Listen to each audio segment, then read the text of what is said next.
북한이 우크라이나전에 12,000명을 파병한다. 우리 정부가 공식 확인했습니다. 미국이 북한군의 러시아 파병을 처음으로 공식 확인하고 North 인정했습니다. Korean soldiers training at a Russian military portion of base. those soldiers have already moved closer to Ukraine towards Russia's Kursk Oblast. 북한군 수천 명이 속속 격전지인 쿠르스크 지역에 집결하고 있습니다. 북한군 모습은 물론 이들을 수송하는 군용기 이동 경로 정보까지 전해지고 있습니다. 유례없는 지상군 파병이에요. 사실상 북한이 뭐 훈련 교관, 파일럿 등을 조금씩 우방국들에 보낸 적은 있는데 이렇게 대규모의 지상군을 직접 파병한 적은 북한이 한 번도 없었어요. 그러니까 김정은이 아버지, 할아버지도 못한 일을 자기가 지금 처음으로 하고 있는 일인데 일단 우리 국정원의 분석에 따르면 전체 12,000명 규모를 북한이 파병하기로 결정한 것으로 우리가 분석하고 있고 이미 상당수의 병력이 러시아에 들어가 있어요. 지금 1차로 보낸 인원이 한 1,500명인데 북한의 이제 특수전부대 요원들이에요. 이 블라디보스토크에서 청진과 함흥, 항구로 수송함들을 보내요. 그다음에 북한이 이제 은밀하게 1,500명의 병력을 나누어 태워서 블라디보스토크로 다시 이제 보낸 겁니다. 자, 이 러시아에 파병된 북한 군인들이 극동 지역의 뭐 우스리스크, 하바롭스크, 블라고벤시스크 등에 분산돼서 현재 러시아 군부대 내에 주둔 중인 것으로 확인이 됐고요. 더 많은 규모의 북한 군인이 실제 전장에서 우크라이나 병사와 싸우고 있을 겁니다. 그 가운데서 사망자도 많이 나올 거고 우크라이나가 입을 피해도 예상돼서 굉장히 큰 일이고요.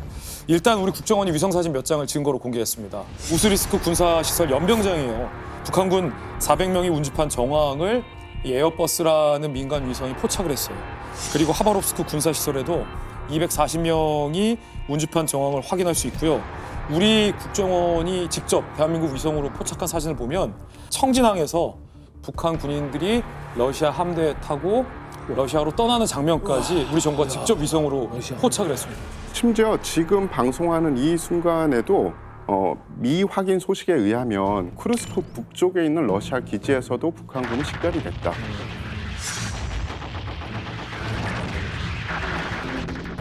그렇게 된다는 뜻은 북한군이 완편 사단 규모로 작전을 하는 게 아니라 여단별로 찢어져서 여러 전쟁에서 책임 지역을 맡아가지고 작전을 할 수도 있다라고 말씀을 드릴 수 있고요. 러시아는 처음에 발뺌을 했는데 우크라이나 전략 커뮤니케이션 센터에서 영상을 하나를 공개를 했습니다.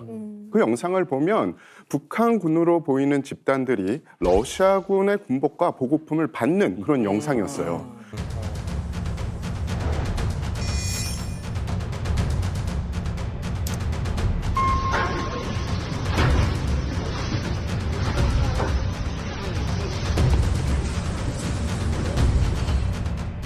러시아 군복. 이게 분명히 북한 내부는 아니라는 거죠. 그렇죠.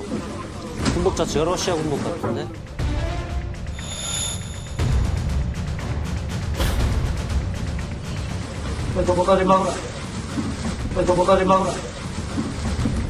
넘어가지 마라.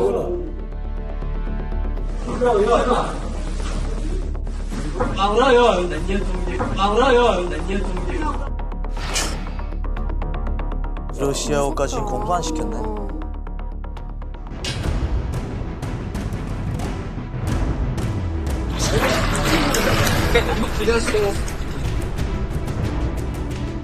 우크라이나 정보당국이 감청에 입수한 러시아 군인들 간의 대화 내용이 공개됐습니다. Рассказывал, я говорю, а кто получает, говорю, на них оружие, боеприпасы? Мы, говорю, сухпайки, говорю.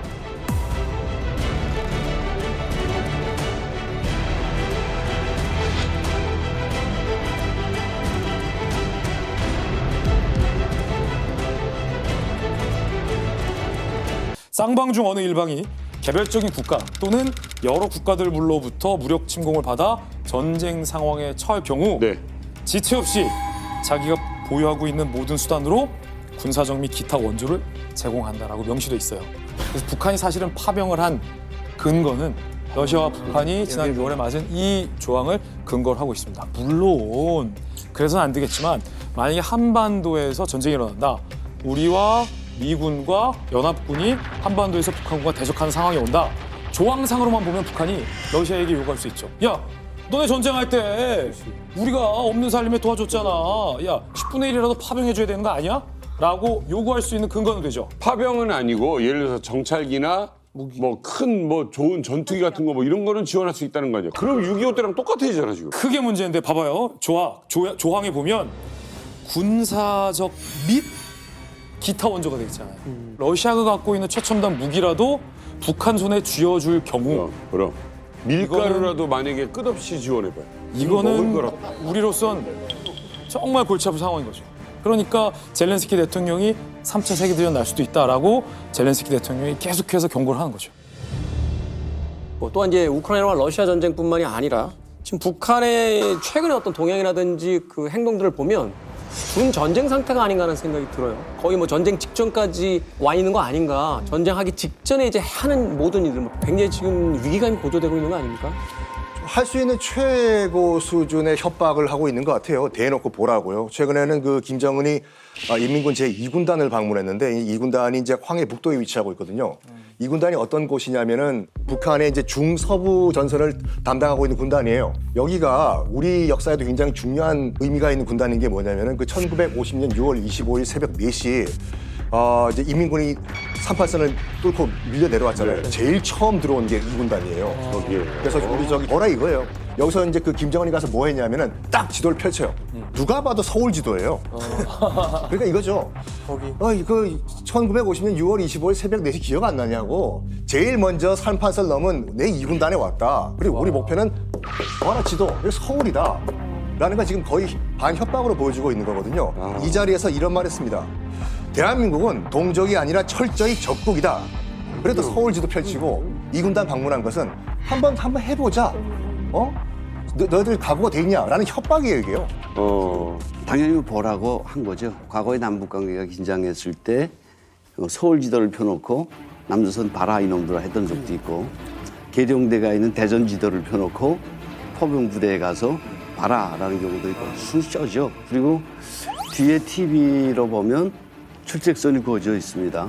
그리고 또 김정은은 지금껏 안 입고 나오던 최초의 이제 우원수 칭호가 달려 있습니다. 그러니까 한 개 장면에서 남과 북은 완전히 적국이다. 갈라졌다 영원히. 언제든지 남한을 침공할 의사와 능력이 있다 등등을 종합적으로 보여주는 한 장의 그림이다라는 생각이 듭니다. 어떻게 이제 모집을 하고? 이게 그 러시아의 아마 요청이었을 겁니다. 러시아가 지금 병력 부족이거든요. 그래서 세계 각지에서 좀 모집하고 있습니다. 저쪽 뭐 이집트, 인디아, 그다음에 아프리카, 소말리아. 그래서 제가 이 자리에서 아마 얘기를 한 걸로 기억하는데 북한 파병할 거다라고 내가 얘기를 했죠. 왜냐하면 병력이 절대 부족하거든요. 그래서 12,000명이면 4개 연대인데 저는 이 사람들의 생환율 90%는 못 들어온다고 봐요. 왜냐하면 이게 특수작전에 투입되는 게 아니라 거기가 밑 그라인더라 그래서 고기를 갈아 넣는 소비에트 아주 전술, 그러니까 인해 전술로 갈아 넣는데 12,000명이라 그러면은 지금 그게 딱 열을 치거든요. 와. 하루에 그 사상자가 1,200, 1,300이에요. 그러니까 열을 치면 이 사람들 전체가 다 뭐가 되는 거냐면 부상병이나 아니면 사망자가 된다라는 거죠. 이 날씨에. 예. 그래서 그다음에 이제 러시아 쪽에서 이제 애초에는 뭐라 그랬냐면 공식적으로 파병한 게 아니라 그 브리아트족이라고 있거든요. 그 브리아트족이 우리랑 DNA가 가장 가까워요. 얼굴 딱 보면 똑같이 생겼어요. 언어는 좀 다르지만은 우리랑 DNA는 가장 가깝기 때문에 브리아트 병으로 이제 위장을 하려고 했는데 아까도 그 북한 말이 나와버린 거예요. 그래서 그 계획은 이제 실패로 돌아간 것 같고 어쨌든 이게 꽤 오래된 것 같은 게 올 초에 김정은이 항공육전병 부대 공수부대 훈련을 갖다 김주애와 함께 시찰한 적이 있지 않습니까? 9월과 12월에 계속해서 특수부대 훈련 현장을 갖다 현장 지도하겠다라고 했는데 이게 지금 잠깐 생각해보세요. 뭐였을까?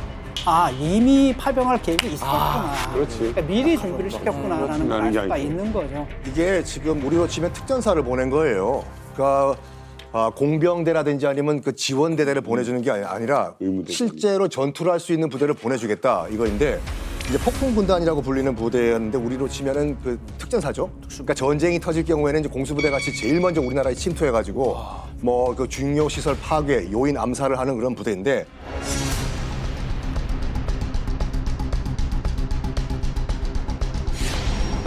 와.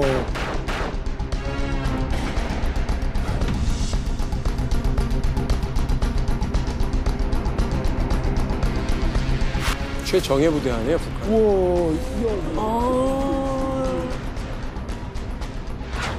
오, 차력팀인데. 오, 나 못 들어가.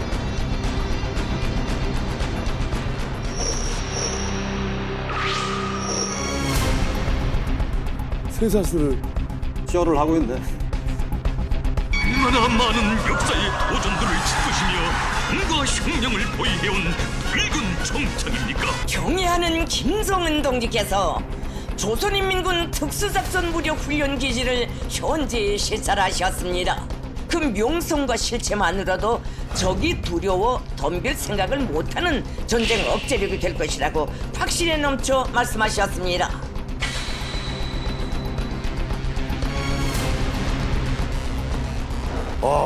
굉장히 큰 일이에요. 이게 러시아 측에서는 요구를 했겠죠. 이제 파병을 좀 해달라. 그러면 친구가 급전 빌려달라고 하는데 정말 돈이 필요해가지고 몇십만 원 째째하게 빌려주는 게 아니라 몇 억 지원해주고 연대 보증까지 해준 거예요. 그럴 경우엔 나중에 내가 정말 위험에 처했을 경우에 너도 도와달라라는 메시지거든요.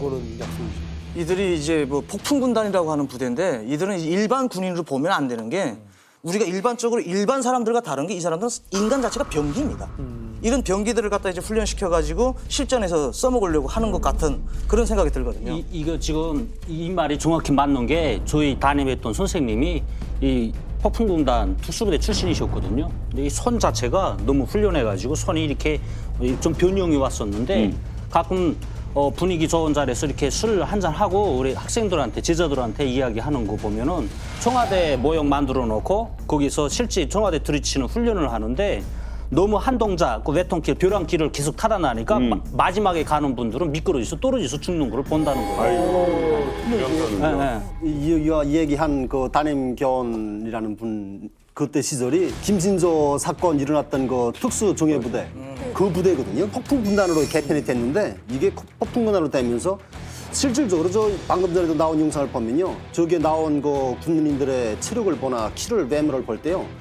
그 중에서 에이스들만 뽑아놓는 장면이에요, 이게. 그러니까 얘들이 전투 경험을 심어줘서 나중에 우리도 이제 현대전을 할 때 얘들로 교관들을 모집해서 어떤 훈련을 도입할 그런 계획도 있다고 보긴 하거든요. 그렇죠. 북한 입장에서 지금 파병하는 게 과연 옳은가를 봐야 돼요. 왜 그들이 그런 결정을 했는지. 북한군이 지금 현대화에 목이 말라 있어요. 그렇죠. 그 이유는 할아버지 때부터 우리는 핵 무장만 완성하면은 걱정 없이 먹고 살 거야라고 했는데 정작 핵 보유국인 러시아가 전쟁을 뭐 벌써 지금 18개월 넘게 하고 있는데 핵은 가지고 있지만 쓰질 못해요. 그럼 대한민국에서 전쟁이 벌어지면 한반도에서 전쟁이 벌어지면 이거 내 그림이야? 그러면은 재래식 전력 현대화시켜야겠네. 그리고 우리 병력들 재래식 전쟁할 수 있게 준비시켜야 될 거 아니야. 그럼 여기 투자해야겠다. 도박을 해야겠다라고 결정한 게 아닌가 싶어요. 2020년 김여정이 남북 공동 연락사무소를 폭파시키는 장면에 전 세계 사람들이 충격을 받았잖아요. 그건 거의 전쟁 때나 볼 수 있는 폭파 장면이잖아요. 그런데 이번에 그거보다 더 충격적인 폭파 장면을 북한이 공개했습니다. 함께 보시죠. 멀지 않아 쓸모없는 북남 공동 연락 사무소가 형체도 없이 무너지는 비참한 광경을 보게 될 것이다.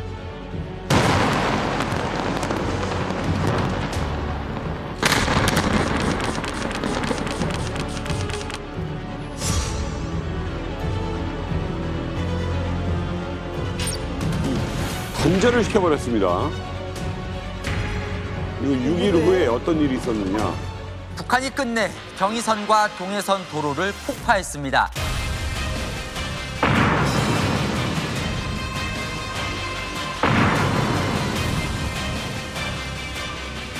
얼마나 못된 짓이야. 안타깝다 진짜. 왜 저래?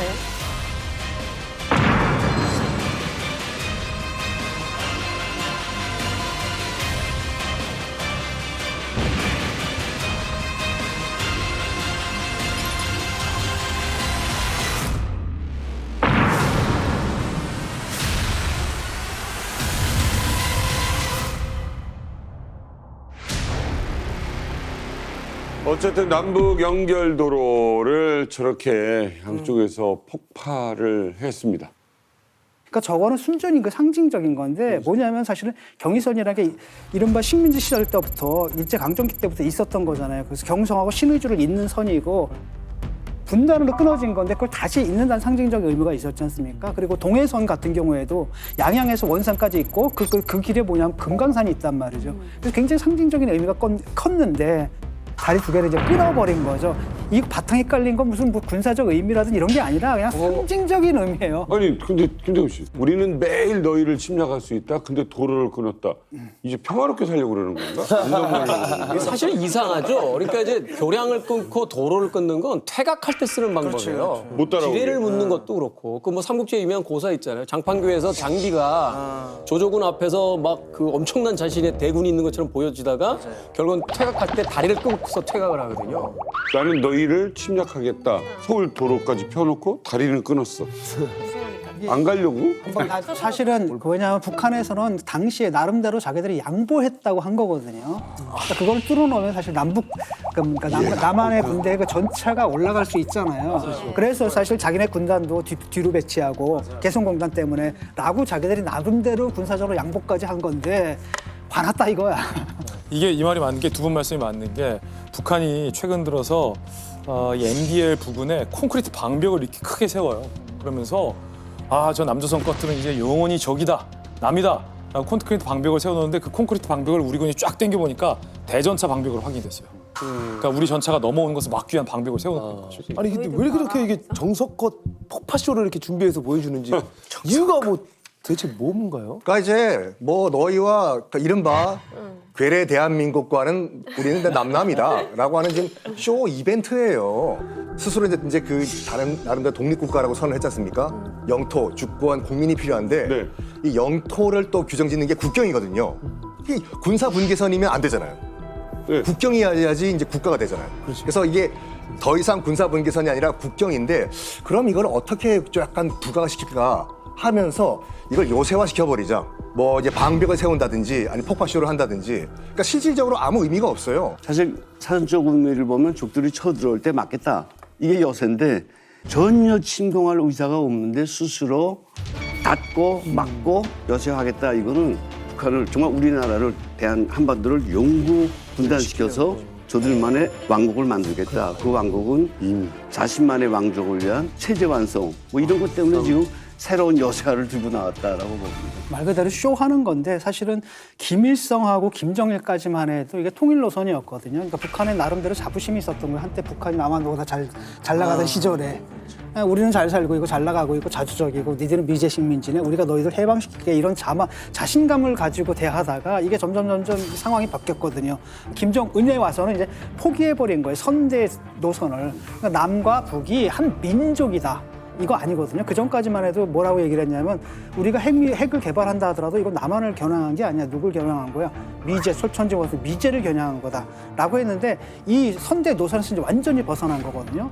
통일 노선에서 벗어나가지고 이제는 두 개의 국가고 그냥 국가도 아니라 아주 그냥 극악한 적대 국가야.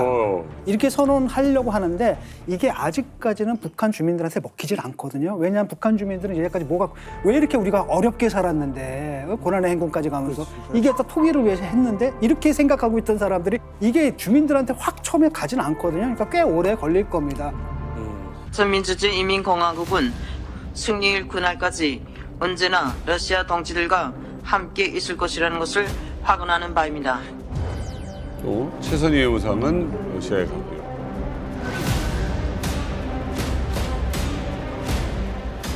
그 최선희를 제일 앞에다 내보내. 지네들은 안 나가면서.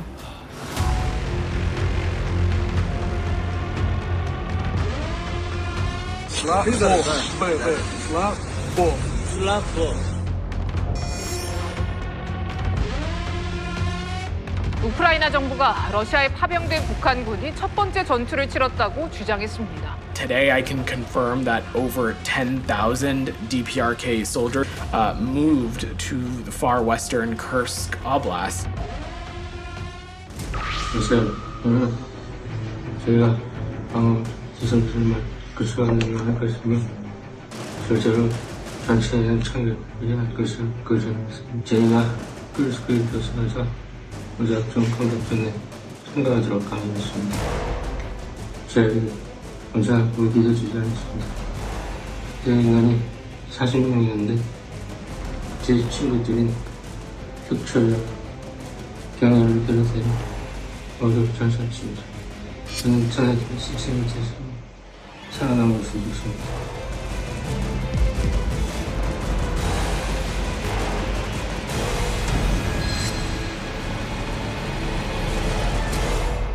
사실 저는 아직도 이 북한군이 러시아에 파병된 게 사실 진짠가 이렇게 좀 안 믿겨지기도 좀 하거든요. 아니 네. 우리나라 좀 국민분들은 이런 분들이 좀 많을 것 같은데 좀 어떤가요? 그러니까 대부분은 사실 뭐 우크라이나 전쟁이 한국과 무슨 관계냐라고 말씀하시는 분도 굉장히 많고, 그다음에 뭐 북한 무기가 가는 거는 알겠는데 뭐 설마 군대까지 가겠냐, 뭐 이제 이런 말씀들 많이 하셨고요. 근데 이게 지금 얘기 첩보에 하면은 최대 88,000명까지도 파병을 생각할 수 있다. 예. 예.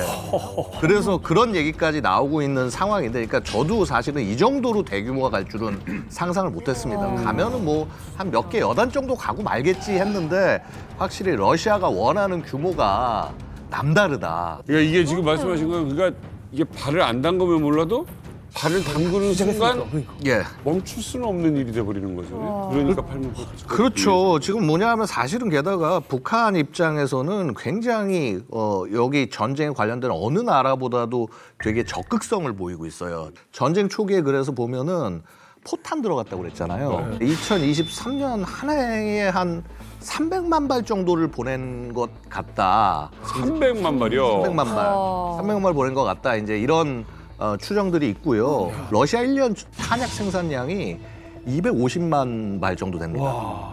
예. 예. 그래서 이제 예. 왜냐면 근데 이게 함부로 얘기를 못 하는 것이, 전쟁이 하루에 적게 쓸 때는 한 10,000발에서 20,000발, 많이 쓸 때는 6만 발도 쏘거든요. 그러니까 이게 포탄 양이 필요한 게 엄청난 겁니다. 그러네요. 그거를 북한이 채워져 왔었고, 북한이 이제 단순히 무기 공여를 넘어서 참전까지 간다. 하여튼 이만큼 러시아에 올인하고 있다, 북한이. 뭐 이것만큼은 확실한 것 같습니다. 또 외교 무대에서 이제 말싸움이 벌어졌는데 황중국 유엔 대표가 일단 포문을 열었어요. 총알바지로 쓰지 말라, 북한 젊은이들을. 북한 측에 이제 그 김성 대사가 뭐라고 얘기냐면, 미국과 서방도 우크라이나 지원해 주고 있지 않냐. 우리도 러시아를 밸런스를 맞추는 차원에서 지원해 줄 수도 있다라고 얘기했어요. 미국 차석 대표가 발끈해가지고 바로 발언권 시작합니다. 만약에 우크라이나에 지금 북한 병사들이 가면 go back in a body bag 이란 표현을 써요. go back in a body bag 이란 표현을 써요.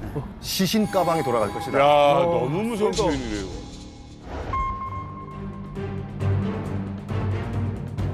As legitimate military targets, they will end up as mere cannon fodder, while the wages they are supposed to receive from Russia will end up squarely in Kim Jong-un's pocket. It is tragic that they could have enjoyed a far better life only if they were born south of the DMZ. It will have to naturally take issue with Ukraine's aggressive act of invading the Russian People's Sacred Territory of the Kursk. The DPRK and the Russian Federation are entitled to develop overall bilateral relations in all fields, including politics, economy, military, and cultures. Enter Ukraine in support of Russia. They will surely return in body bags. They will surely return in body bags. So I would advise Chairman Kim to think twice about engaging in such reckless and dangerous behavior. 언제는 뭐 말 들었나? 그냥 자기 마음대로 하는 거예요. 혼자 아니, 들었어. 이게 굉장히 모욕이에요. 그렇죠. 미군 병사들은 전장에서 죽으면 커핀이라고 해서 관에 실어서 모십니다. 보통 바디백이라고 하는 것은 그 비닐백이거든요. 대량 총기 난사 사건의 시신을 알아볼 수 없는 이런 피해자들을 바디백에 넣고, 또 전장에서는 포로들이 대규모로 죽었을 경우에 거기에 비닐 바디백에 넣어서 보내거든요. 그러니까 너희들 젊은이들 짐짝 취급당하기 싫으면 오지 말라는 걸 유엔에서 얘기한 거예요. 그나마 믿을 만한 그 동영상을 하나 봤거든요. 포로로 잡힌 러시아군 동영상이에요. 네, 러시아 말로 얘기를 하는데 북한군이 이제 뒤에 배치되어 있고 말이 안 통한대요. 그래서 자기들이 앞으로 가는데 북한군이 자기를 쐈다 그러더라고요. 그래서 자기들 병사가 2명이 죽고 우크라이나하고 러시아를 그래서 자기는 항복할 수밖에 없었다라고 얘기를 하거든요. И при штурме они начали стрелять по нам. Мы пытались их вразумить, куда стрелять. И корейцы вроде как застрелили двоих наших. В такой ситуации я подумал, лучше сдаться в плен, чем быть убитым своей пулей. 러시아군 지휘를 받는 건데 이게 소통도 안 되는데 부대간 소통도 안 되는데 손짓발짓하는 과연 이 사람들을 어떤 작전에 써먹을 수 있는 병력인가? 그렇지. 이런 회의가 드는 거죠. 지금 이 전쟁터에서 많이 죽었죠. 아유, 엄청 읽었죠. 그러니까 보면은 일단 하는 거야? 사망자 전체가 이제 전쟁 내내 사망자 전체 러시아군 사망자를 보면은 나토 추정은 뭐 한 60만 명 정도 사상자가 나왔을 것이다. 11월 초 현재. 네, 사상자. 60만. 정말 치열한 전장이라고 할 수 있고요. 이게 지금 이 솔직히 이제 어떤 식으로 전쟁을 수행하는지 여러분들이 좀 이해하실 필요가 있어요. 4가지 종류의 부대가 전설 공격을 합니다. 4가지 종류가 어떻게 되냐면 처음에 일회용 제대가 있고 특수제대가 있고 돌격제대가 있고 전열제대가 있어요. 이 4제대 임무가 다 틀린데 특히 이 일회용 제대는 그야말로 들어가서 총알 밥이 되는 겁니다. 처음에. 처음에 먼저 딱 들어가서 처음 제대가 달려 들어가서 가면서 방어하는 측에서 사격을 하겠죠. 그러면 방어 쪽에 위치가 드러나는 거예요. 자, 그럼 이제 특수제대가 그 위치를 파악한 다음에 거기에 중화기 공격을 가합니다. 그러니까 적 참호를 공격을 하고 자, 그렇게 해서 제압이 되는 사이에 돌격제대가 들어가서 거기를 점령을 하면은 후속으로 전열제대가 와서 그쪽 지역을 완전 장악한다. 이게 이제 기본적인 싸움이고요. 특히나 아까 말씀드린 일회용 제대용으로 사용을 했던 게 스톰 제트라는 부대가 활용이 됐어요. 스톰 제트 이게 사실 뭐냐면요. 수인 부대, 죄수들을 데려다 놓고 야, 너 이렇게 싸우면은 가서 살려줄게, 뭐 저거 해줄게 그러면서 부대를 보내는 거예요. 그러면 프리고진. 네, 맞습니다. 프리고진이 막 그때 2000년 7월에 막 돌아다니면서 감옥 돌아다니면서 이제 했던 게 이 부대를 모은 거예요. 그래서 2023년부터 투입이 돼서 엄청나게 많이 죽습니다.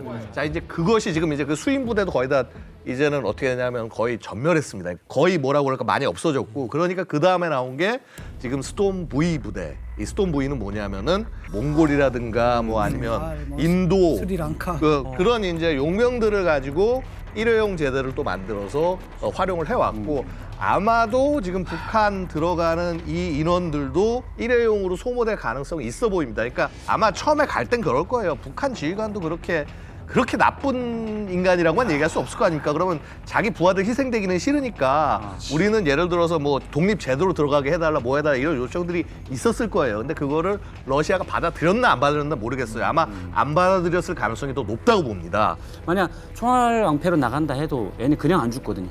그러니까 저희가 아까 말씀하신 스톰 V 그 형태였어요. 경보병 부대가 이 테러가 막히면 그냥 자폭하고 그냥 거기서 끝까지 싸우다가 그냥 알아서 내가 죽거나 죽이거나. 아니 사실 이 전투에 투입됐다가 그 혼자 유일하게 그 살아남았다는 그 북한군 그 분이잖아요. 저희가 끌스크를 교습해서 무작정 공격전에 참가하도록 강요했습니다. 저희 혼자 무기도 주지 않습니다. 저희 자녀들이 이 기술로 이용되어 모두 희생된 것입니다. 끌스크는 진 러시아 땅의 아닙니다. 그 영상에서도 보면은 러시아군이 무기도 없이 그냥 투입시켰다. 그리고 북한군과 러시아군이 진짜 수없이 그냥 죽었다고 하는데 진짜 이게 총알바지가 맞는 것 같긴 한데 어떻게 된 건가? 아니 근데 우리 또 양 박사님이 말씀해 주신 것 같이 전통적으로는 구소련과 러시아의 돌격 작전은 앞엔 일단 죽여요. 그 이제 그 에너미 앳 더 게이트라는 그 주드로가 나온 영화 있거든요. 러시아 병사 3명당 총 하나 줘요. 어머. 와 뭐야? 그러면 맨 앞에 선 애가 총 쏘고 달려가요. 웬일이야. 2명은 총 없이 뒤에 이로 달려가요. 얘 죽죠? 뒤에 2번째가 죽어. 쏴. 얘가 죽죠? 3번째가 쏴요. 그리고 이 러시아 병사, 소련 병사들 사람이 애들이잖아요. 난 뭐 여기서 이렇게 개죽음 당하기 싫다 해서 거기 때 볼가강이라고 강에 뛰어들어요. 난 헤엄쳐서 난 탈출하겠다. 정치 장교들이 넌 조국의 배신자라고 해서 바로 등 뒤에 자국 젊은이들 쏴 죽여요. 이게 그대로 지금 펼쳐지고 있다니까. 단지 러시아 병사가 아니라 북한 젊은이들이 거기 가서 개죽음 당한다 이 차이예요 지금. 러시아에 파병됐다라는 소식을 쉬쉬했는데 가족들이 알고 이거 동요하기 시작했다는 거야. 보내려면 니네 자식들이나 보내지 왜 거기서 젊은 우리 애들을 개죽음 시키느냐라는 내부 반발이 있어서 우리 국정원의 첩보에 따르면 러시아에 파병된 병사들의 가족을 살고 있던 곳에서 다른 곳으로 이주. 일반 주민들과 격리시키고 있다. 라는 징후들이 곳곳에서 북한 내부에서 포착되고 있다는 거예요. 첫 번째는 이 사람들이 불만을 토로하는 게 다른 주민들에게 악영향을 미칠 것을 우려하기 위한 차단. 두 번째는 다른 목적이 있는 건데 러시아에 가서 병사가 투항을 하거나 탈영을 할 경우 야, 니네 부모님 우리가 따로 격리해서 잡고 있어? 딴 생각하지 마라. 라는 일종의 인질 협박용이라는 거죠.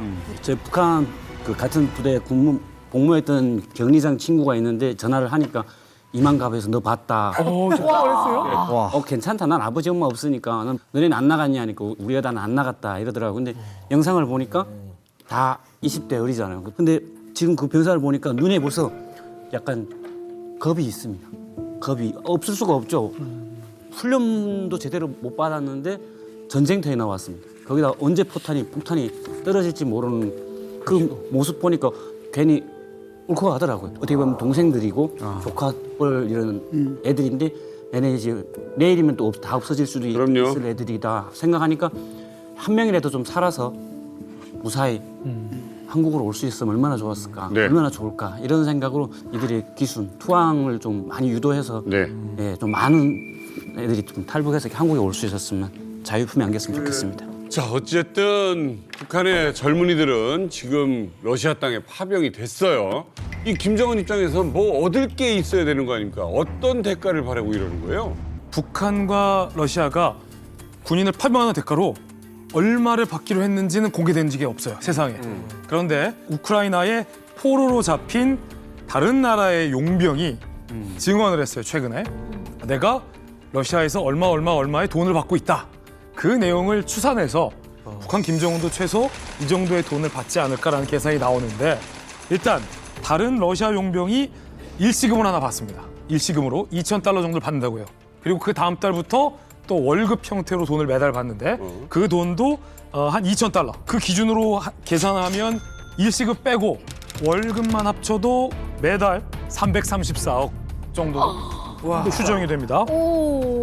사실은 북한 병사들의 목숨으로 김정은은 300억 가량의 돈을 매달 받으면서 이 돈을 뭘 하겠습니까? 핵 만들죠. 핵 만들고 무기 만들고 통치 자금으로 쓰는 거죠. 안 돼. 말대꾸를 못 하겠네. 군인들 월급은 국가가 적립해 두었다가 이제 돌아갈 때 우리가 주겠다고 약속을 하지만 실제적으로는 대부분 다 국가가 갈취하거든요. 그러니까 제가 쿠웨이트에 있을 때도 남강건설회사라고 있었습니다. 이 남강건설회사가 공병군단 직속으로 돼 있는데 그러니까 글단하니까 이 남강건설회사에 소속돼 있는 그런 노동자들은 100% 다 계급장을 달고 있는 군인들입니다. 공병들이거든요. 그러니까 이 친구들이 이제 월급을 받는데 현금으로 받지 못하고 이제 종이장 형식으로 받습니다. 받았다가 이제 내가 귀국할 때 거기서 일부분 다 받지도 못하고 일부분만 받거든요. 뭐 그것도 감지독지한 일이니까. 근데 지금 현재 뭐 우크라이나에 나와 있는 그런 파병된 그런 군인들이다라고 하는 경우에는 이 군인들이 뭐 죽었는지 살았는지 그 생사 여부도 알지도 못하고 또 이 사람들이 뭐 행방불명 됐다거나 뭐 할 때에도 이 사람들 모르지 않습니까? 출처를 하다 나니까 이 사람들이 받는 돈은 다 국가가 이제 고도갈 수 있는 그런 가능성이 크단 말이죠. 지금 이제 북한군의 사망보험금이 뭐 1억 원까지 될 거다 이런 얘기까지도 나오고 있는데 이건 뭐 조금 그 서방의 그런 기준을 한 거기 때문에 좀 과장됐다고 볼 수 있다 해도 적어도 한 3만 불 정도의 일시금을 받을 수 있을 것이다 이렇게 얘기가 나오고요. 이렇게 하면 뭐 김정은에게 있어서는 그동안 부족했던 좀 달러 수입을 짭짤하게 챙길 수 있는 이런 거고 이게 이제 문제는 진짜 피를 흘리고 부상당하고 이런 병사들한테는 주어지지 않는다는 거죠. 자, 지금 핵무기가 어느 정도 개발이 나름 끝나가요. 그러면서 최근 첨단 무기 개발 같은 걸 많이 합니다. 2020년 이후에 보고 있으면은 전차도 신형 전차, 뭐 장갑차, 대전차 미사일, 그다음에 최근에 보면은 드론이 작년에 이제 국방 전시회에서 소개가 됐었고요. 그다음에 올해 8월이었죠. 올해 8월 말 정도에는 자폭 드론, 러시아군이 사용하는 자폭 드론과 거의 유사한, 어떻게 보면 러시아군 쓰는 것보다 살짝 개념이 발달된 그런 것들을 이렇게 선보이기도 했어요. 자, 결국 뭐냐면 북한은 지금 만들 능력은 어느 정도는 돼요. 완전 첨단 무기는 아니라고 하더라도. 근데 그럼 얘를 어떻게 활용할 거냐? 이 부분이 솔직히 좀 북한이 좀 부족할 텐데 이번에 가서 배워온다? 그러면은 이제 우리 군에게 이게 위협이 거의 그대로 갈 수 있다. 네. 그래서 이런 부분에 대한 대응이 시급하다. 이렇게 말씀을 드릴 수가 있겠습니다. 그러니까 이 전쟁이 더 이상 남의 전쟁이 아니라는 게 여기서 다시 한번 확인이 되잖아요. 그러네요. 근데 우리 국정원이 아주 흥미로운 분석 결과를 최근에 내놨어요. 국정원의 데이터베이스에 있는 무작위의 북한군 데이터베이스와 러시아 현지에서 포착된 북한군이 것 같은데 하는 사람의 인물을 AI로 대조한 거예요. 일치 딱 나왔는데 그 사람이 누구냐? 바로 북한 전략군 미사일 총국의 붉은기 중대 출신의 미사일 기술자가 이렇게 러시아군 복장으로 러시아 군인과 사진을 찍었다. 근데 저기가 도네츠크 지역 인근의 이른바 북한 미사일 KN-23 발사장이에요. 이 말은 북한이 KN-23을 러시아군에게 줬고 기술자까지 현지에 붙여놨고 이 사람이 러시아 우크라이나 전쟁을 수행하면서 실제 KN-23을 운용하고 그 데이터를 모으기 위해서 북한군이 현지까지 갔다라는 추측이 상당히 개연성이 높아지는 거거든요. 이 KN-23이 요격하기가 힘들어요, 안 그래도. 한번 비행 궤적이 꺾어서 날아가기 때문에 그걸 예상해서 맞출 수가 없는데 저 북한군이 우크라이나를 상대로 현장에서 KN-23을 많이 활용하면 많이 활용할수록 이 누적되는 유효 데이터가 늘어나는 거죠. 이 데이터를 누구한테 쓰겠습니까? 종국엔. 우리한테 쓰는 거죠. 보면 볼수록 좀 무섭다. 이거 지금 가볍게 볼 일도 아니고 이거 진짜 무서운데요? 자, 근데 어쨌든 간에 북한은 뭐 돈 말고도 얻는 게 있을 것 같아요, 또. 뭘 바라는 거예요? 사실 내가 그 러시아에 원하는 게 아주 간절하게 원하는 게 하나 있습니다. 이게 뭐냐면 바로 러시아의 첨단 과학 기술입니다. 우리 스스로 개발할 수 없는 첨단 과학 기술을 이번에 내 최대한 많이 좀 받아야 되지 않겠습니까? 과학 기술을 받는다. 김정은한테 지금 제일 다급한 문제가 하나 있습니다. 김정은이 올 초에 2024년 안에 군사 정찰 위성 3기를 더 쏘아 올리겠다 이렇게 했는데 올해가 저물어 가는데 아직 하나도 못 쐈어요. 북한이 정찰 위성 쏘겠다고 해가지고 계속 실패하다가 9월에 보스토치니 우주센터에서 푸틴하고 김정은이 만난 자리에서 푸틴이 기술을 주겠다 이렇게 해가지고 바로 2달 뒤인 11월에 쏘아 올려가지고 성공을 했잖아요. 올해 이제 김정은이 또 그 기세를 몰아서 3개를 하겠다 그랬는데 지금 하나도 안 된 걸 보면 뭔가 소련으로부터 지금 러시아로부터 뭔가 지원을 받아야 되는 이런 절박한 상황입니다. 특히 거기에서 필요한 광학 장비, 카메라 이런 정밀하게 좀 위성 사진 찍어서 용산 사진 선명하게 찍어가지고 딱 내놓으면서 너희들 내 관역 안에 있다. 이런 걸 좀 보여주고 싶은데 그걸 못하는 거죠. 러시아가 또 광학 렌즈, 이 광학 선진국이거든요. 여기서 이 상황에서 김정은이 달라 그러면 푸틴은 줄 가능성이 높다 이거죠. 그러니까 지금까지는 줄래 말래 나 있어라고만 하고 안 주고 있던 2만 명이나 파병을 해주는데 렌즈 달라고 줄 수밖에 없다니까요. 북한이 러시아에게서 기술 이전을 받았을 때 가장 위험한 것은 또 ICBM 대기권 재진입 기술 이전이라고 생각을 합니다. 그러니까 최근에 북한이 저 ICBM 화성 19형을 발사 실험하지 않았습니까? 세계 최강의 전략 미사일에 가공할 위력을 과시할 순간이 도래했습니다.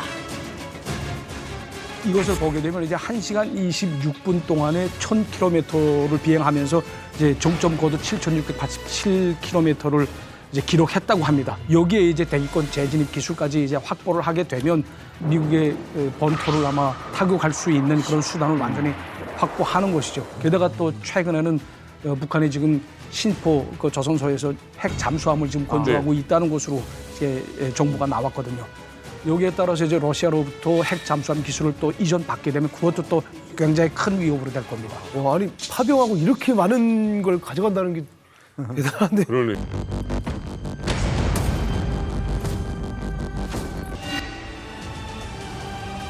그냥 가만히 있는 게 난 너무 웃겨. 와. 아, 너무 안타깝다 진짜.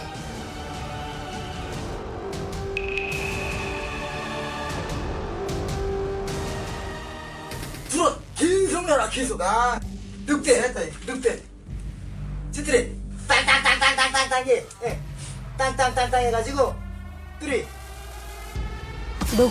늑대 날아온대. 북한군 추정되는 남성입니다.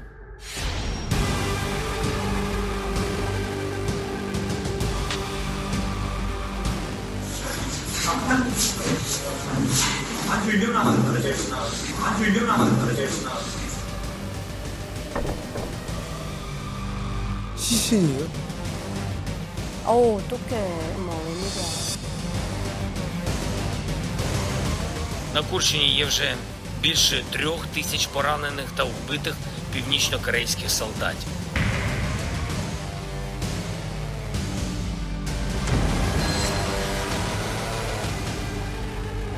아, 김진 기자님, 이건 진짜 어마어마한 일이에요. 지금 공개되고 있는 영상 속에 나오는 우리말을 쓰는 이 군사들은 대개 다 북한군이라고 보시면 됩니다. 특히 이제 젤렌스키 우크라이나 대통령이 지난해 12월 23일 경에 우크라이나랑 러시아의 접경지에서만 3,000명이 넘는 북한 군인들이 사망하거나 부상을 당했다라고 발표했거든요. 우리나라에서도 총알바지라는 표현을 썼고 미국에서는 백악관에서 바디백에 들어갈 것이다라는 표현 썼어요. 정확하게 그 우려가 현실되고 있는 거죠. 아니 이 드론이 북한군을 추격하면서 어떻게 보면 사살하는 이 과정들이 적나라하게 보인 거잖아요. 너무 충격적인데 우리 이만갑 식구들은 좀 보면서 어떤 생각이 좀 드셨는지 궁금하네요. 저는 뭐 러시아 우크라이나 전쟁 초창기 때 우크라이나에서 드론 가지고 많이 이제 러시아를 그럼요. 공격하지 않았습니까? 아니 근데 그 초창기 교육을 받을 때 드론에 대해서 교육을 안 했나 하는 생각을 들었어요. 드론을 보면서 뭔지 모르고 이렇게 바라보는 사람도 있고 드론이 오는데 어떻게 대처할 방법을 모르고 왔다 갔다 뛰어다니는 군인들 보면서 아 진짜 저 김정은이가 죽으라고 보냈나? 그러게요. 죽이려고 하나 뭐 어떤 그런 친구는 생각이 저게 우리 쪽 건지 저쪽인지도 모르는 거 같아요. 완전 생초보들처럼 노는 거예요. 아, 너무 답답하더라고요. 최근 그 뉴욕 타임스가 북한군 파병은 김정은이 먼저 제안한 것이라고 보도를 했습니다. 근데 저희가 알고 있기에도 이제 우크라이나 전쟁이 장기화되면서 병력 수급난을 겪고 있는 러시아가 먼저 이제 북한한테 손을 내밀어온 것으로 이렇게 상식적으로 알고 있지 않습니까? 그런데 이게 정반대라니까 저는 이 소식을 듣고 정말 멘붕이 왔습니다. 아, 국민의 생명 안전을 뭐 지켜야 될 그 나라 국가 지도자의 제일 가는 동목이 그게 아닙니까? 그럼에도 불구하고 이제 자기 나라 그 총장년들을 다른 나라 전쟁의 대포밥으로 내보내서 진짜 그 생죽음을 당하게 하는 그런 게 지도자로서의 동목이 있다고 말할 수는 없죠. 저는 김정은이 점점 미쳐가고 있다고 생각을 합니다. 제정신 아니에요. 러시아 푸틴에게 있어서의 북한군의 쓸모는 정말 과한 표현이 아니라 희생양 내지는 전선의 최전선에서 총알바지로 소모시키는 그 병력. 그래서 상대국의 포탄이나 드론을 어느 정도 소모하는데 우리 병력을 쓰이게 하는 딱 그 정도 수준밖에 안 된다는 게 입증이 된 거고요. 실제로 쿠르스크에서 사망한 북한군이 지녔던 수첩 내용 일부가 우크라이나에 의해서 공개가 됐는데 매우 충격적입니다. 제가 그 수첩의 일부를 좀 확대해서 가져왔거든요. 함께 보시죠. 자, 일단 이 수첩을 남긴 북한군의 이름은 정경홍입니다. 근데 이 수첩에 기록한 내용을 보면 북한군이 최전방에서 과연 어떤 역할을 하는지가 자세히 쓰여 있습니다. 요 밑에 그림을 한번 보시죠. 정우경이라는 북한군 병사가 직접 수첩에 그린 그림이에요. 자, 지금 북한군 3명이 위치하고 있고 하늘에 떠 있는 마른 목골 사각형이 드론입니다. 드론이고요. 앞에 서 있는 병사가 이른바 이제 드론의 미끼 역할을 하는 병사입니다. 그리고 뒤에 있는 2명이 총으로 드론을 사격하는 그림이 돼 있죠. 자, 그림과 함께 수첩에는 이런 내용이 적혀 있습니다. 드론을 발견하면 3인조를 구성하라. 드론을 유인하는 사람은 7m 드론으로부터. 그리고 드론을 사격하는 사람은 드론 뒤에 10에서 12m 거리에 위치한다. 유인하는 사람이 가만히 멈춰 있으면 드론도 움직임을 멈출 것이다. 그때 뒤에 있는 사격자가 드론을 제거한다라고 써 있는데 이게 얼마나 그 무식한 방법이냐면 이게 멈추고 드론이 멈추잖아요. 그러면 이게 터져요. 그러면 10m 뒤에 서 있다 하더라도 이 뒤에 있는 사격을 담당하는 북한군의 생존도 담보할 수 없을 뿐더러 사실상 드론이 멈추면 기폭을 하거든요. 그때 사격을 한다 한들 이 드론이 폭파되기 전에 인간 미끼 역할을 했던 동료 북한군을 구할 수도 없는 노릇인 거죠. 근데 이 전술이 굉장히 저희가 보기엔 한심한 전술인데 이걸 과연 북한군이 스스로 터득한 건지 아니면 러시아군이 이렇게 네. 일부러 교육을 시킨 건지는 아직은 확실치 않습니다. 아, 이거 너무한 거 아니에요? 미끼 작전 아니에요? 그러니까요. 완전 미끼를 예. 낚시도 아니고. 아니 그리고 저도 이번에 좀 북한군이랑 이 드론 영상을 이것저것 찾아보면서 좀 이해 안 가는 좀 장면을 좀 봤거든요. 한번 보시죠.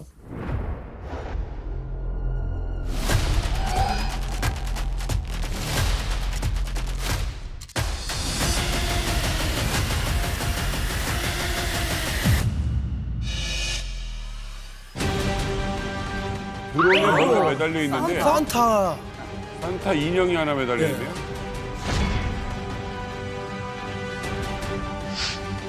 루돌프요.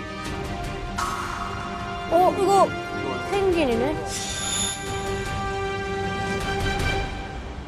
이유가 뭐냐? 그러니까 왜 이렇게 장난스러운 이 소품 무기 단지를 네. 모르겠는데요. 이건 아주 굉장히 오래된 이제 밀리터리 조크 같은 거 할 수가 있는데 그렇습니다. 보통 그 적에게 보내는 포탄 있지 않습니까? 폭격기 포탄에다 한마디 쓰거든요. 뭐 너희한테 보내는 새해 선물이 아니면 크리스마스 선물이야. 그다음에 후세인에게 또는 또 욕을 쓰기도 합니다. 뭐 어쩌고 맞아. 그런 전통이 있는 거죠. 그래서 핵폭탄에도 옛날에 뭐 쓰는 거 그렇죠. 그랬잖아요. 이름을 붙이는 것 자체가 그랬잖아요. 뭐 리를 보이니 팻맨이니 뭐 이런 맞네요, 식으로. 맞네요. 자, 드론에 탄이나 이런 거에 옆에다가 뭔가 이렇게 뭐 크리스마스 장식 같은 거 이런 걸 달았다. 산타 매달았다. 야, 우리 여유롭게 크리스마스 즐기면서 너희 공격할 수 있다. 우크라이나도 뭐 우리 전쟁 중에 충분히 크리스마스 즐기면서 그러면서 적을 우리는 사냥하고 있다. 이런 메시지가 되는 거죠. 어찌됐건 우리가 한번 이 그 러시아에 파병된 우크라이나에 파병된 북한군 이야기를 다룬 적이 있었어요. 근데 그때 저희들이 예상할 때 아마도 10대 후반에서 20대 초반 정도의 병사들이 아니겠느냐 하는 예상을 했었는데 이번에 확인된 정보가 좀 있습니까? 네, 우크라이나 정보 당국이 이제 공개를 했죠. 북한군 연령대를 정확히 추정할 수 있는 이런 문건을 공개를 했습니다. 2소대 2조 상세 명단이라고 그래서 이름, 생년월일, 그다음에 부모님, 자매 형제 관계, 혈액형 등 정보가 빽빽히 담겨 있습니다. 보고 있으면요, 이 자료 따르면 이제 부대원들 평균 연령이 21살이고요. 아유, 예. 가장 어린 군인이 이제 2006년생, 그러니까 18살. 2006년생이요? 예, 2006년생, 신병. 18살. 신병이네 완전. 이 중에서 나이가 가장 많은 군인이요, 24살이라고 합니다. 예. 저도 뉴스에서 이 명단을 봤는데 이 명단을 보면서 눈에 띄우게 나타났던 점은 이제 북한군 병사들의 부모들이 대부분 사망했거나 혹은 노동자 농민 출신이라는 겁니다. 그러니까 사회적으로 좀 힘없고 백없는 그런 병사들 그리고 또 가정적으로 환경이 매우 열악한 그런 병사들을 위주로 해서 파병하지 않았는가라는 생각이 듭니다. 근데 간부집 자식들은 절대 안 내보내요. 간부들은 다 빼요. 자기 자식. 그러니까 막말로 말하게 되면 정말 그 전선에 나가서도 죽어도 애들만 나와요. 죽어도 네. 무방한 그렇죠. 그런 사람들을 위주로 해서 내보내거든요. 막말로 말하게 되면 그런 그렇죠. 거죠. 그러면 이제 생존하거나 아니면 도망친 뭐 그런 병사는 없나요? 우크라이나군의 생포된 북한군 사진도 공개가 됐습니다. 지난해 12월 26일에 이제 우크라이나가 공개한 사진인데 함께 보시죠. 자, 이렇게 자세히 얼굴을 좀 확대해서 저는 이 사진 보고 굉장히 좀 뭔가 여러 감정이 들었는데 얼굴을 좀 자세히 한번 여러분 살펴보시면 기념 촬영 찍고 있는 것 같이 보이는데요? 이 북한군 병사의 볼이 푹 패여 있고요. 굉장히 울퉁불퉁한 부상당한 모습을 볼 수 있고요. 기력이 하나도 없는 노인의 모습과도 같은 북한군 포로의 모습을 확인할 수 있고요. 그 옆에는 이제 건강 상태가 상당히 좋은 이제 우크라이나 백인 우크라이나 병사가 기념사진 촬영을 하고 있는 그런 모습이에요. 우크라이나 전쟁에 투입된 북한군이 처음으로 이제 생포된 사진이 공개가 된 겁니다. 18세부터 24세까지 나갔다고 했잖아요. 이 사진 봤을 때 누가 저게 18에서 24세로 보입니까? 30대 이상 40대로 보이잖아요. 그런 군인이 저기서 이제 저는 저게 우크라이나 사람이 좀 얄밉더라고요. 예. 그 사진 이렇게 찍으면서 그 피 흘리는데 뭐 치료도 처치도 안 해주고 사진 찍으면서 증거샷 찍는 게 너무나도 그렇고 저 청년을 보면서 저 아무것도 모르고 나가가지고 타국에서 저렇게 조롱당하는 걸 보니까 제가 북한에서 살았던 사람으로서 우리 가족이 될 수도 있고 형제가 될 수 있는 사람이 저렇게 피 흘리는 걸 보니까 좀 한쪽으로 뭐 좀 가슴이 좀 아프더라고요. 저 사진을 봤는데 제가 볼 때는 저 사람이 이미 죽었어요. 네? 저 사람이 이미 죽은 사람이에요. 김준 기자님, 죽었을까요? 죽었어요. 왜? 일단은 우리 정보기관에서 확인을 했어요. 신속하게 생포된 북한군 병사가 맞고 부상당한 채로 이제 생포가 된 건데 국정원이 생포된 부상당한 북한군이 맞다라고 했는데 하루 만에 부상 정도가 악화돼서 사망했다라는 사실도 확인을 했거든요. 안타까운 거죠. 자, 근데 우크라이나 측에서는 이게 지금 너무 많이 나와요. 이거 자진해서 이쪽에서 내보내는 것 같은데 이유가 있습니까? 이렇게 영상 같은 거 많이 보내는 게? 제3의 국가가 참전을 했음에도 불구하고 왜 우리 우크라이나에 대해서 지원이 없느냐. 예, 이 부분에 대한 것들이 가장 크고요. 사실은 이제 이것이 제가 볼 때는 약간 지역적 감정이랄까 지역적 자부심과도 일부 연결된 것이 아니겠나. 자, 유럽인이 지키고 있는 이 땅에 북한의 아시아인들이 들어와서 싸우고 있다. 그럼 도대체 나토 너희들 뭐 하고 있냐. 또 게다가 북한군이니까 이건 또 우리에 대한 메시지로 합니다. 한국군도 와서 우리를 도와라. 어떤 식으로든 뭐 파병이든 아니든 상관없이. 자, 게다가 지금 상황이 어떻습니까? 우크라이나 상황이. 트럼프 당선되고 나면 전쟁 지금 휴전하라고 지금 난리 나잖아요. 네. 더욱더 절실한 겁니다. 그러니까 원래 그 젤렌스키가 뭐라고 얘기했냐면 이거 근본적으로 이거는 불공정한 전쟁이다. 초강대국 러시아와 약소국 우크라이나와 싸움이 이 게임이 되냐. 그러면서 미국과 나토의 개입을 적극적으로 요구를 했거든요. 맞아요. 근데 그 나토와 이제 그 미국 측에서 뭐라고 얘기를 했냐면 그러면 더 불공정한 게임이 된다. 2대1이 되지 않냐. 미국이 개입을 해버리면 이 상황에서 지금 북한군이 이제 실질적으로 지금 파병을 했잖아요. 파병이 됐잖아요. 이것도 러시아도 공식적으로 밝힐 수가 없어요. 그럼 이게 또 2대1이 되는 거야. 2대1이 확정이 돼버리면은 젤렌스키도 얘기를 할 수 있는 권한이 생긴 거예요. 봐라, 2대1이잖냐. 그럼 미국도 들어와가지고 2대1로 싸워보자. 그래서 어떻게 보면 서로 쉬쉬쉬하고 있는 굉장히 복잡한 상황이에요 지금. 이게 뭐 형제 있는 집 싸움처럼 쉽게 서로 인정을 못하는 거예요 지금. 야, 이게 왜 이렇게 부정하는 거예요 도대체? 공식적으로 국제전이 아니다라는 거죠. 그러니까 러시아 측에서 아니라고 하잖아요. 계속. 그러니까 공식적으로 부정하는 겁니다. 그건 알잖아요. 있잖아요. 북한이 예컨대 베트남에 파병을 했잖아요. 북베트남을 갖다가 지원했지 않습니까? 그때도 다 알고 있는데 공식적으로 부정했습니다. 아니 근데 6.25 때도 다 알잖아요 지금. 6.25 때도 마찬가지. 6.25 때도 소련군 공군이 참전했는데 서로 교전하던 미군 병사들은 저쪽 파일로트 소련 쪽 파일로트 이름까지 알았어요. 와. 그런 현재 상태에서 우크라이나군은요 북한군에게 이런 경고성 멘트뿐만이 아니라 이제 투항 것을 적극적으로 권유를 하고 있어요. 그렇죠. 그래서 영상을 이제 배포를 하고 있다고 하는데 우크라이나군이 재개한 그 영상 한번 만나 보십시오.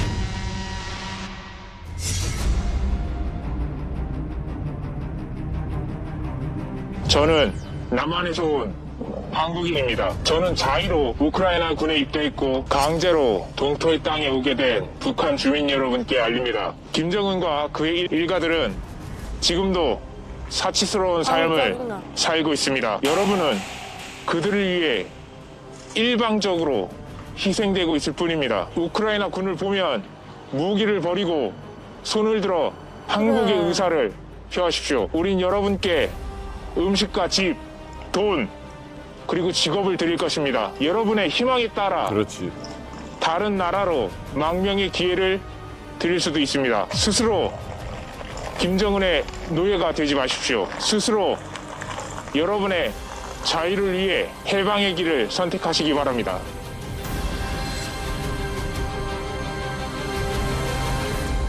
와. 잘 만들었네. 사실은 앞서 잠깐 이야기해 주셨습니다만 전쟁터에서는 안 된다 하더라도 지금 이제 부상당한 병사들이 이제 병원에 가 있는데 거기서 이제 인터넷을 자유하게 쓰고 있다라고 한다라면 사실은 어느 정도 이제 그 후방 지역에 있는 북한군들에겐 좀 이런 영상들이 또 노출이 될 수 있는 효과가 있겠네요. 저는 누군가에게는 그래도 효과가 있을 거라고 생각을 합니다.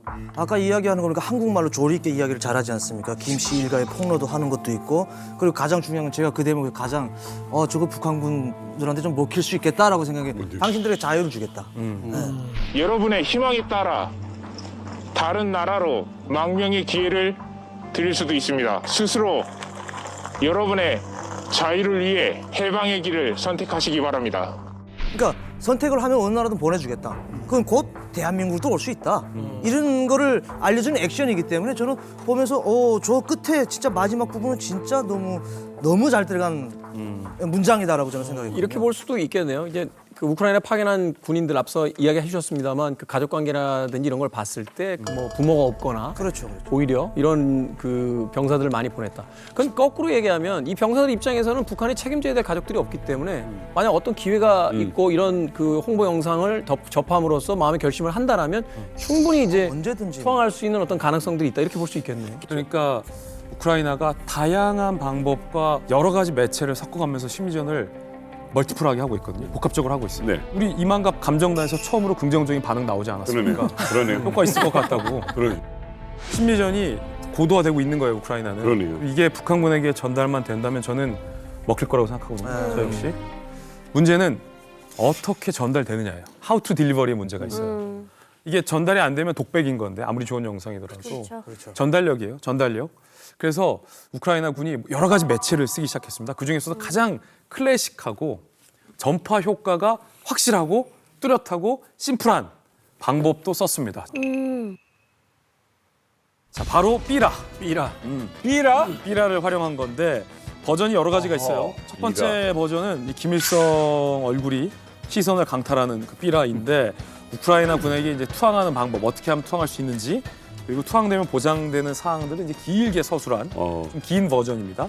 두 번째는 심플 버전입니다. 간단 버전인데 이거 그냥 좋다. 오늘 항복하고 남조선의 내일을 맞이하라. 심플한 거예요. 이거 좋다. 삐라도 좀 이거 업그레이드 된 거예요. 죽을 걸 알고 있는 북한군 젊은 병사들에게 출구가 있는지, 그 출구를 향해 어떻게 갈 수 있는지, 만약에 투항이 가능하다면 어떤 삶이 보장되는지를 정확하게 짚어주는 게 중요하거든요. 주저리 필요 없잖아요. 그리고 이 삐라 같은 경우는 우크라이나 군이 드론으로 대량 살포를 했어요. 그러니까 만약에 이런 상상도 해봐요. 이런 삐라를 들고 우크라이나 드론이 역설적이잖아요. 나와 내 전우들을 정말로 무참하게 죽인 살상병기인데 똑같은 그 드론이 뿌린 전단지를 보고 투항해서 자유의 땅을 찾은 북한군 병사가 있다면 이거야말로 정말 얘기가 되는 거죠.